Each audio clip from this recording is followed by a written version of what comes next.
Hello, welcome to the Atlantic Council's IMF World Bank Week programming.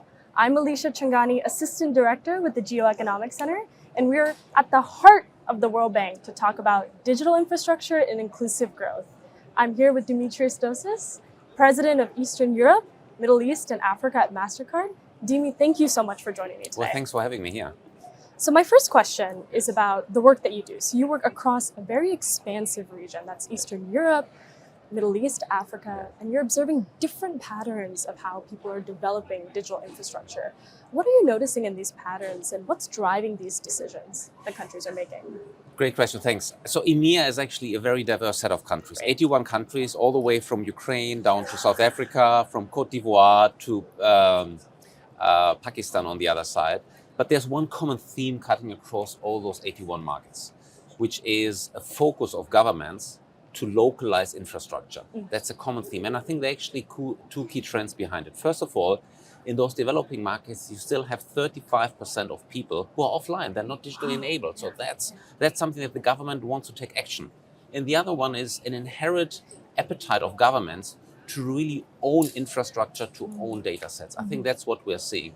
And we actually started partnering with governments to address this, Alisha. And South Africa is a great example where we brought our completely newly developed tech stack and put it on soil in the market to serve the market on the ground in South Africa, but also across the continent. So, and it's a good time because in Africa, you still have 90% of transactions being done in cash. Yeah. It's a good time to do that. That's super interesting.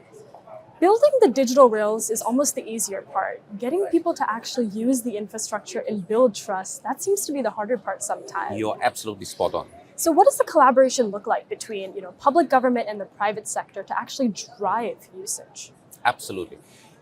And here's the thing, sometimes people misinterpret financial inclusion of being connecting. No, it's not. Connecting is just the beginning.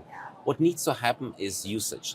And I think there need to be four things in place to drive usage. First of all, relevance. You need to have relevant use cases. Everyday use, touching everyday's problems with your digital service to enable usage. And number one. Secondly, it's convenience. You need to make sure that you don't need to scroll through 10 different pages, web pages, etc., to get something done. It needs to be easy at hand. Thirdly, it's about making sure that it's reliable. The moment you need it the most, the moment you need to transact, for example, it needs to operate, it needs to function. Yeah. And last but not least, it's safety. I mean, what's happening to your data? What's happening to my data? What's happening to my money? I mean, people think about this. But I think governments can also play a very active role here, Alisha. For example, what happened in Greece a few years back after the financial crisis, the government said, I need to have more taxable income. And they said to the people, if you go and transact at the merchant, at the point of sale with your card, for example, you get the receipt, and then you are able to use this receipt to reduce your taxable income. And I think this was something where the government could effectively drive usage on its own.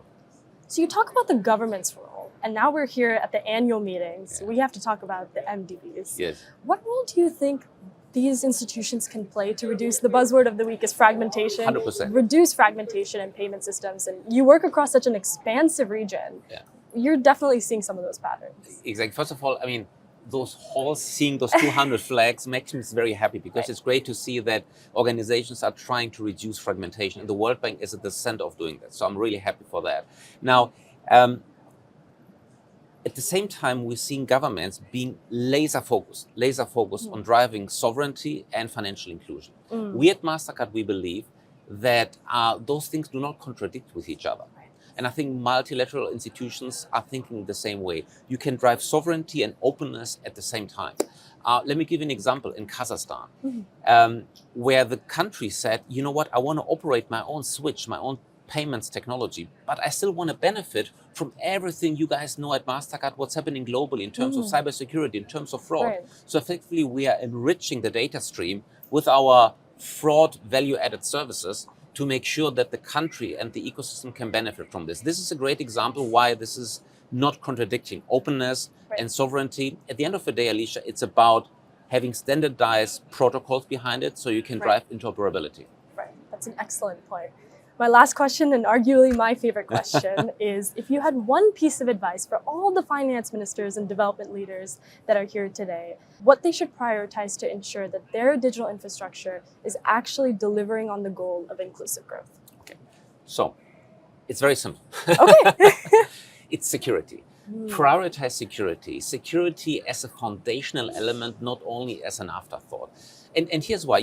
Imagine you do everything right. You do financial inclusion, you drive usage, you drive relevance, and suddenly security issues come up. What happens is everything is not relevant anymore, because the moment that security issues happen, trust goes down, usage goes down, the whole thing was for nothing. That's why security is a foundational element, not an afterthought. We as a company, we took a big step there. We invested over $10 billion in fraud security solutions, in cybersecurity solutions, in AI, to make sure that the ecosystem is safe and secure. I think this foundational element is mission critical.